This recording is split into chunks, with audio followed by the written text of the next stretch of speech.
it's Quana, back again with another movie review. I hope you guys are doing awesome. So I had an opportunity to check out Primate, the 2026 feature film by Johannes Roberts. This director is probably best known for Strangers Pray at Night. And this particular film follows Lucy, who is returning home to Hawaii after some time away. And she brings a couple of friends to join her in her homecoming. Little do they know that she has a pet chimp at home named Ben. But unfortunately for Ben, he contracts a deadly virus, and their tropical island retreat soon turns into a deadly vacation. This film was, I think I saw maybe 2 trailers for this film, but I was simply looking for something to go check out at the theater. And I was like, I'm a horror girly now. Let's go ahead and watch Primate. And so here are my thoughts around the movie without too many spoilers. But if you want to go in completely blind, it was a fun movie-going experience, but don't expect it to be plot heavy or dialogue heavy. I will say that. And then just come back and watch this video again when you're ready to dive a little bit deeper. I'm going to keep this mostly spoiler free, but I will delve a little bit into some of the events in the film in order to explain my overall rating for you guys. So please do me a favor and hit the subscribe button if you haven't already done so, and hit the like button on this video, and feel free to share it with your friends and family who might be interested in going to see Primate. I went to the 3:30 showing of this film. I would say that for all intents and purposes, it did not have too long of a trailers. I think the trailers were about 10 to 15 minutes for my showing, but it was a matinee, so that could say a lot. And the theater, of course, was not packed. This was a Friday, and I go to a smaller independent cinema anyway, so there were probably between 12 and 15 or 16 people in the theater. But I will say that it seemed as though everyone enjoyed the film. There were moments when we all were laughing. There were moments when a few of us were screaming. And I think everyone walked out having a good time, which I think says a lot for what this film is. Now, if you are going into this movie thinking that you're getting the next Get Out, thinking that you're getting the next Weapons, you're not. There's not a huge subversive message to this, other than perhaps chimps are not meant to be pets. And I think even if that was the message, it could have hammered into that a little bit harder. But this did feel like an homage to several popular horror franchises. I picked up a couple of Easter eggs. I'd love to hear in the comments from you guys what were some of the Easter eggs and references, without giving away too much, that you noticed in your screening of the film. But first and foremost, when I saw the trailer of this movie, it immediately brought one of my top 4 or 5 movies of all time, Jordan Peele's Nope. That's right, guys. My favorite Jordan Peele movie thus far is Nope. I saw Nope 4 times in the theater, and one of the things that if you've never been here before, I can just tell you about myself is I love a multi-genre movie. I love, most importantly, when a film can give you kind of an educational experience, can give you history, can give you background, and it feels true to life. Those are some of the things I love most about filmmaking. It's one of the reasons why I love Sinners. I love Nope for that very same reason. It's the nerd in me. It's the teacher in me. What can I say? So I immediately was like, this feels like someone watched the Gordy's Home segment from Nope, was deeply inspired by that, and said, what if we made a movie just around the attack of that chimp? Also, of course, we know both that event and also this film were probably inspired by the 2009 attack of Charla Nash, a tragic case where a woman was attacked by the pet chimp of her friend, and it resulted in her needing incredibly intense amounts of facial reconstruction, and it ended up with the loss of her hands as well. So tragic event. This seemed like it really was focusing in on what if we showcased that. But I noticed a lot of other references as well. The chimp's name is Ben. And so if you have ever seen the 1970 or 71 film Willard and its sequel Ben, then you are probably familiar with the iconic Michael Jackson song Ben. If I haven't played it already at some point in time in the video, I will play probably at the end of the video a little snippet just so that you can hear it. Other references that I felt like were really present in this film, I think there were references to Scream, there were references to Halloween, there were references to that Willard and Ben movie, there were references to Cujo. So there felt like there was a lot of homages and references to certain movies. But most notably, I mentioned in my Letterboxd review of this that I also felt like there was a reference to Joyride, the movie with Paul Walker. And I noticed that especially in one of the very gory sequences in the movie. If you have ever seen Joyride, I was deeply traumatized by Joyride in college. My friend would call my dorm room and say, "Don't you hate when it rains?" which is one of the iconic ending lines in that movie. I don't know. My other friend would turn around and say, "Quanta, what are you scared of? An 18-wheeler? Yes, I'm afraid of the person driving the 18-wheeler. What can I say?" But alas, this movie, which stars Johnny Sequoia, who is a British actress, if I'm not mistaken. She's fairly new. She's been in a couple of things, but this was the first film that I really saw her in. It also has Troy Kotsur, who won an Academy Award for his film Coda. And he showed up in this, which I was really surprised, and we're going to talk about that a little bit later.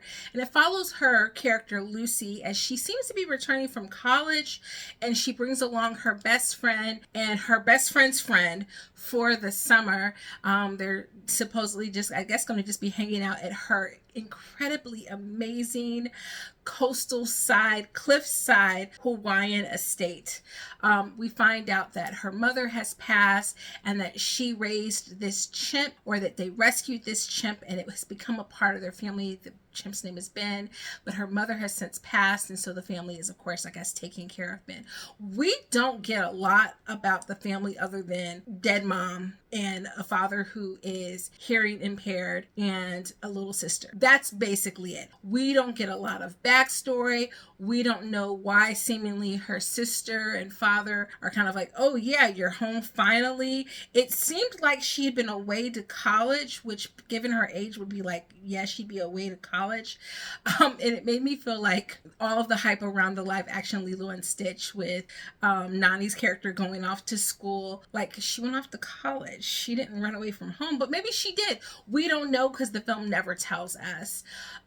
Troy's character is, of course, deaf, and so uses sign language, which goes kind of hand in hand because they communicate with this chimp through sign language and through voice adaptive technology. There's very little done with that other than the fact that the chimp can communicate using this iPad and that it can do sign language, but very little of that is done with anything in the film other than the last part.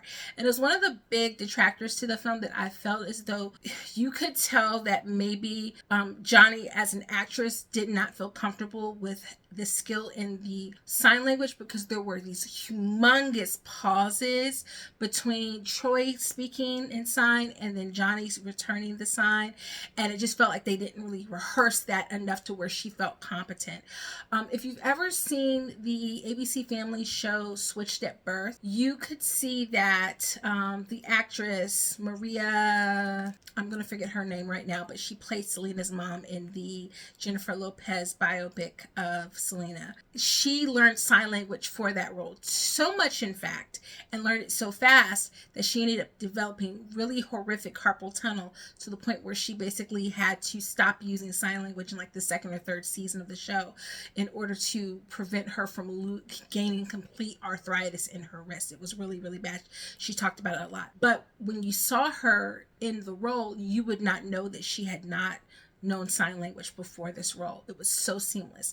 And I'm not saying that this actress needed to learn it to that level, but it definitely felt like there was a disconnect, that this was someone who did not know and was like very much baby stepping her way through sign with a parent that has been using sign probably her whole life. And so I wish that they had found a way to develop those scenes a little bit better, because it just made for extra awkwardness. You already have the tension around the characters for whatever has gone on that we don't know about. Again, we never learn about that. But it was just one of the things with the plot that really kind of irritated me the most and did take me out of the earlier scenes in the film. Once we establish that poor Ben has contracted rabies from this mongoose, and once he is on the rampage, you can forget about everything that happened in the first 40 minutes of the film, because at that moment it just becomes tense, suspenseful, gory, and you are waiting to figure out how these teenagers are going to get out of this situation. There's very little dialogue between them. There's very little storyline. We don't get a lot of character driven moments. And again, I can't help to compare it to films like Scream, which in the first Scream, even though we don't know a lot of the characters very well, we have these very real, authentic moments between Tatum and Sydney that really establish their friendship and make you believe that they're best friends and they care for each other. You have moments between Sydney and Billy that help you understand the tension. We don't really get those moments here, and so it really just feels off kilter that these kids are even together. Those were just some of the things that I felt like were subtle detractors from the film. But the kills, the gore, the suspense, once we get into the second half of the film, they are all there, okay? And I thought they were really gory, really gruesome, but I thought it was so smart to just play on how brutal chimp and ape attacks really are, because you're talking about strong creatures here. And adding to that, kind of like the tremors, the fear, the irrationality that can be caused by rabies, it was the perfect sequence. I've also heard people compare it to Cujo, which I rewatched on the channel a few months back, probably 4 months back now. And one of the things about Cujo, the film, having not watched it as an adult, so I had only ever seen it as a kid until that rewatch, Cujo spends most of the film dealing with the human factors of really centered around this woman who's having an extramarital affair, and it spends so much time on that, and it's really only about 20 to 30 minutes of the film that actually deals with Cujo at all, and Cujo kind of trapping these kids in the car. This woman and her kid in the car, and most of the tension is just the fact that they're trapped in the car, so that there's a shortage of how long can they sustain themselves. With regards to this film, they are only trapped for what I would guesstimate is about 3 hours, 3 to 4 hours. It starts at nighttime and daybreak never happens. So you don't get the sense or the fear built up that they're going to run out of water. They're going to run out of, they're going to grow hungry. They're stuck in this pool. Someone's going to drown. You don't get all of that built up, but instead it's just the intensity of how strong, how fast this creature is. So it is really a true killer creature feature. Say that 3 times fast. What was this then? If you go into this not expecting it to do anything new, because it's borrowing from all these other things, then I think what you really get is a movie that is just paying homage to these other things. And so you appreciate that. You appreciate that there are some moments that you can laugh in the film. There are some gores that are going to get you kind of shook and get you kind of oh, I wasn't ready for that. And it'll be a fun watch in that if you leave all of that to the side. Now, because it's not super well written, super enlightened, I can't give it a 3, 4, 5 star. I can't give it an A or a B. It is a solid C movie, 2.5 stars. It's right there in the middle. It's doing what it needs to do to be a decent popcorn flick. In fact, on the one hand, it makes sense that they released it in January because not a lot is going on because of award season. So it's we'll just throw this in January. People might not go to the movies, and so it'll hopefully make back its budget, and we'll do that. But I think it would have been a great date night movie for February. If you would want to go to the movies in February with your date and watch Chimp bash people in the head. So my overall rating for this movie was a 2.5 out of 5 stars. But over here, where I like to give things a letter grade on the channel, I'm going to give it a solid B. solid C rating, solid C, like right there coasting in the middle, good 75 rating out of 100. But let me know in the comments if you've seen Primate, if you plan to watch it, and what your overall thoughts are about the film. And I will talk to you guys in the next video. Toodles!